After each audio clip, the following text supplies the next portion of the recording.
I am currently doing a low buy year, and I also just got back from a 12-day trip to Thailand. So you're like, girl, how does that work exactly? And to be honest, I don't know.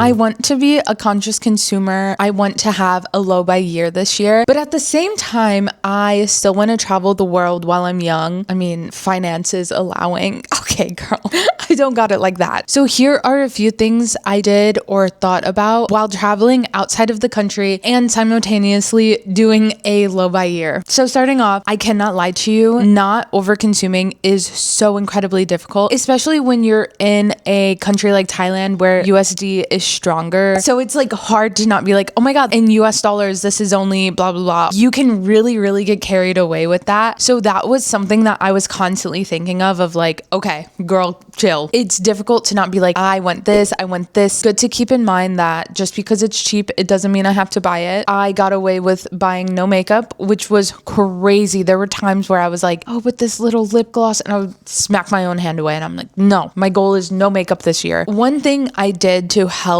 curb my overconsumption. So before I even left the country, I made a list in my notes app, of course, my favorite app, girl, yes. I made a list of gifts I wanted to buy for people and like who specifically. So my dad wanted like shot glasses. So it was like, dad, shot glasses. One of my friends, blah, blah, blah. And this was actually really good. And it felt like a fun little game I played over the course of my trip because I had my eye out for very specific keychains or hats that I wanted to get for people. So then it didn't feel aimless, like getting a bunch of random souvenirs for people. I felt like I was being very intentional in what I was buying for people. And with the gifts and stuff, I asked people before I went if they wanted something. So then I could not just like get people random junk that they didn't want. I didn't really get many gifts at all because at some point, like it's just junk. It's going to end up in Goodwill eventually. So trying to not do that. That is what I did for gifts and souvenirs for other people. But when it came to gifts and souvenirs for myself, girl, it was a little bit more difficult coming into this trip, as well as setting a goal for my gifts for other people. I set goals and limitations for myself as well. I thrive with more structure. So this is what worked for me. I knew going into this that I really wanted a keychain. And in particular, I did want like a Sanrio Hello Kitty,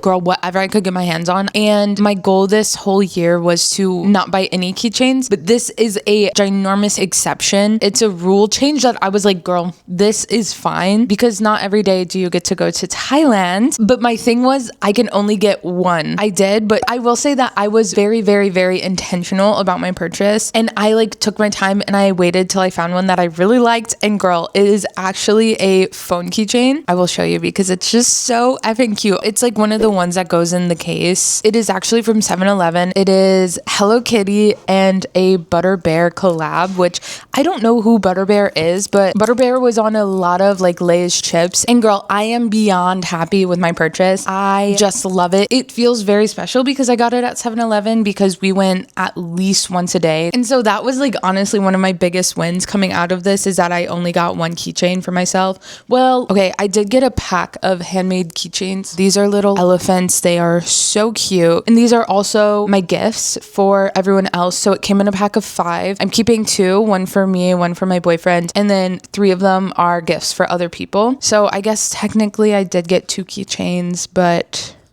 you know, that's neither here nor there. In the realm still of souvenirs and little gifts and stuff, I failed horribly on this one. Last year, I was so proud of myself because I was like, I didn't buy a Labubu. Me starting this off, you're like, oh girl, God, are we for real? And yeah, unfortunately we are. My friend's girlfriend lost 5 or 6 of them. They like fell off her backpack and she was devastated. And so he was like on the hunt for the ugliest, fakest Labubus to give to her. And so I went to a temple. There was like a grand opening of a new hall. And so it was like a carnival. Okay, girls, stick with me here. And so there were tons of vendors and tons of food and all of that. And so I saw this little Labubu dog and it was so funny to me because it's not a keychain and it looks insane. It's actually on the shelf right here. One second, let me get it for you.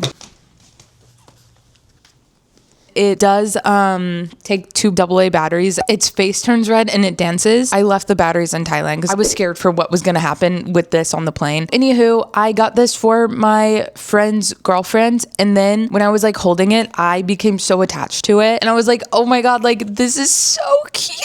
Like what the hell is this? It is just so cute and it's so funny, and I feel like it really sums up my trip to Thailand as a whole, and it brings me so much joy. What do you mean I have a Labubu dog? So this I will consider a major fail. One of my biggest fails of my low-buy year thus far. It's a fail, but it's fine. So all of that is how like my gift giving, souvenirs, gifts for myself went on my Thailand trip, doing a low-buy year. Some successes, but some just like massive horrible failures that are actually really good. One random thing, I really wish I brought a tote bag. Going into this, I only brought a carry-on bag. You can watch my pack a carry-on for 2 weeks in Thailand with me. And I only brought 2 bags. I brought a purse and a fanny pack. I should have known. I should have known we're going to the beach a lot. I feel like on any vacation, you need a tote bag. And I needed one so many times throughout the trip. But for my low-buy year, one of my big rules was to buy no tote bag. But girl, I was like suffering, and because I was so stubborn and I refused to buy one. So it was a win that I didn't buy one. It was overwhelming to like have to carry things in my hands and like my purse overfilling constantly. So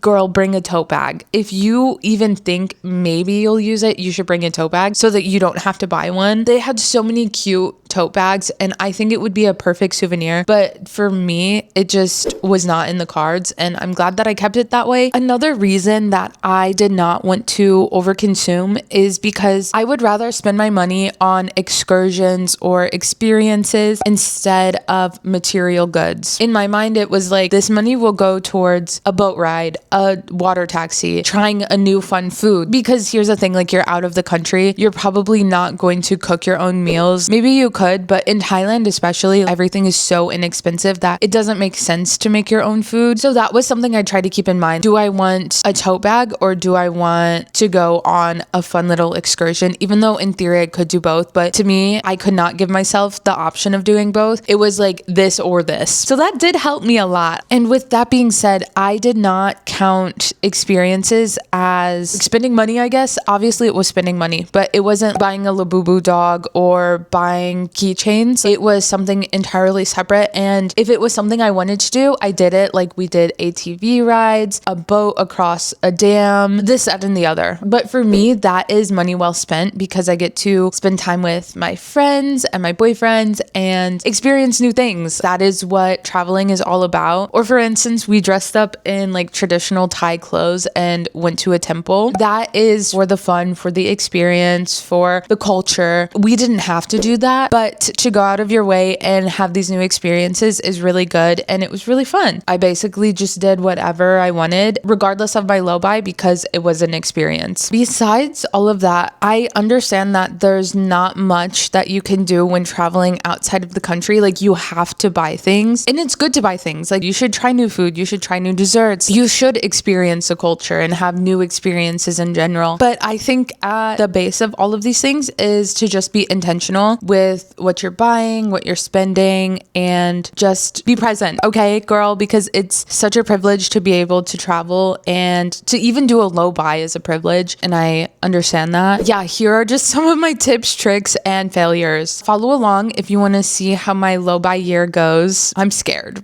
Girl, I'm scared, but it's gonna be good. Thank you so much for watching. If you have some travel coming up, good luck, have fun, be present, make memories, girl, make memories. Okay, I'll see you next time. Bye.